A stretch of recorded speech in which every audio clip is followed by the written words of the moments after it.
Hi everybody, this is B. Harper from supermarcy.com and welcome back to another book review. Today I will be looking at the second of Mr. Alex Bledsoe's Memphis Vampires series, The Girls with Games of Blood. Now, what I'm going to do is that I'm going to read the blurb on the back of the book and then I'll just get into my reviews. So here we go. Listen to what I tell you, son. Every word is true. The sisters haunt the night, and might fight over you. Nothing can steal your soul and stamp it in the mud. Like being the new play pretty for the girls with games of blood. The old song warns of the beautiful Balade sisters, Patience and Prudence, whose undying rivalry was said to stretch even beyond the grave. But Baron Rudolfo Vladimir Zaginski has never heard the song. A suave continental vampire staked to death more than 60 years ago, he has risen to stalk the southern nights of Memphis, Tennessee, circa 1975. Although new to the modern world, he has quickly developed a taste for its hot blood, willing women, and high-speed automobiles. Yet the 70s are not without their perils, even for so cunning and ruthless a predator. Zaginski's insistent pursuit of a cherry 1973 Mark I Ford Mustang soon brings him into conflict with a legendary redneck sheriff with a short temper and a big baseball bat. His dangerous fascination with an enticing undead chanteuse and her equally seductive sister threatens not only his own ageless existence, but also that of the small group of modern-day vampires he has grudgingly taken under his wing. Zaginski has already escaped limbo once, but can he free himself from the tangled web of the girls who play games of blood? So, where to begin? Well, obviously you know I enjoyed the first novel, and dare I say, I like this one as well. Now, before I sort of get into my more personal thoughts and feelings about this book, I'd like to address some of the criticisms that have been leveled against these novels so far. So, the three cardinal sins that these books have allegedly committed have been sexism, misogyny, and racism. All three of those things I laugh at, and I'll tell you why. Here's the thing, people have accused these books of condoning these ugly acts, when in reality, Mr. Bledsoe writes them as truthfully and in the most ugly way possible. In other words, bringing harsh realities to your face, into your eyes and into your mind. Now, to deny these things existed, and to merely sweep them underneath the mat, that would be sexist, misogynistic, and racist. There is a difference between condoning bad behavior and expressing it to an audience. Now, Martin Scorsese's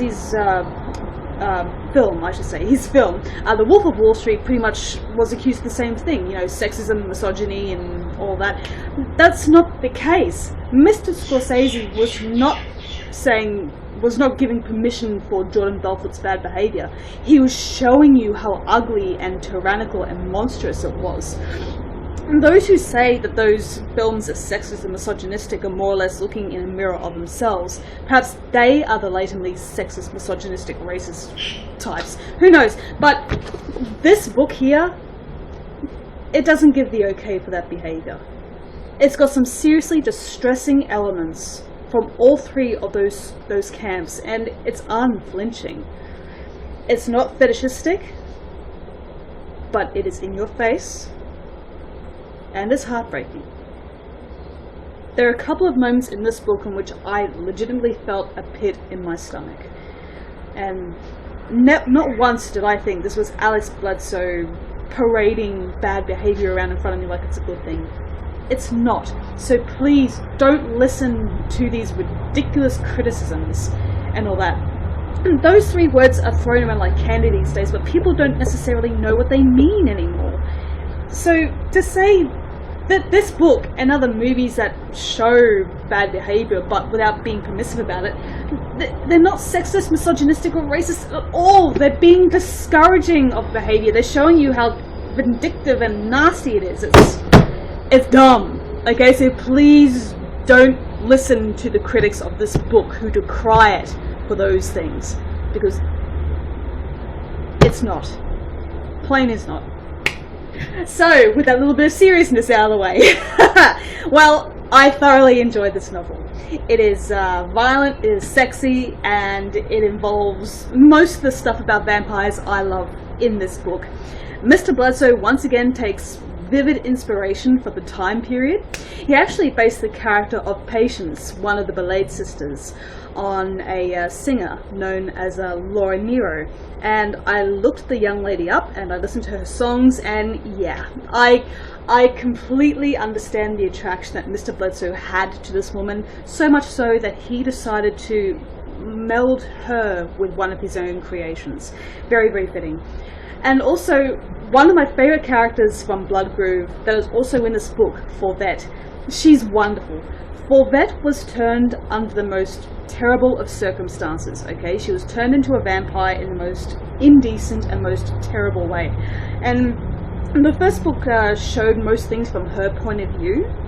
And in this book, her character is further expanded, and we see more of a compassionate, morality in her. She is content that she is a vampire. She knows that she can't change it or reverse it, but she's trying to find a way to better herself. She doesn't like going out and killing people just to take a little bit of blood or whatever. Like, she doesn't want to enslave humans to be her wine press. She wants to, she wants to be a better person, so to speak. And she makes a good friend in the character of Patience Belaid. It really is quite a lovely friendship. But that also brings me to Baron Zaginski himself. What a fucking monster! I mean, there are cases in this book in which he has a soft side, but his soft side always comes with a price. Okay, he's once a monster, always a monster. And I'm so glad that Zaginski does not automatically fall into the romantic vampire cliche we are so used to and jaded of. It's remarkable. Now, I also have to credit this book for showing us a sex scene between two vampires. When you think of a sex scene between two vampires, like, what do you think of? You don't necessarily think of a sex scene between two humans. You're talking about two demonic beings with teeth and shit. And in this book, it shows it in the most ugly and most primal way possible.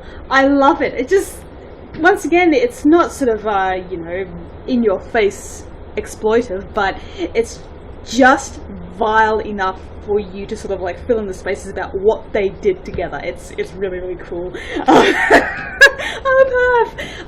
Now, there are a couple of sequences in this book. Now, I didn't necessarily mind them because I was more or less invested in the story and in the characters, but there is a plot device in which it will test your suspension of belief just that little bit more, and it involves a sort of a time travel element, if you will.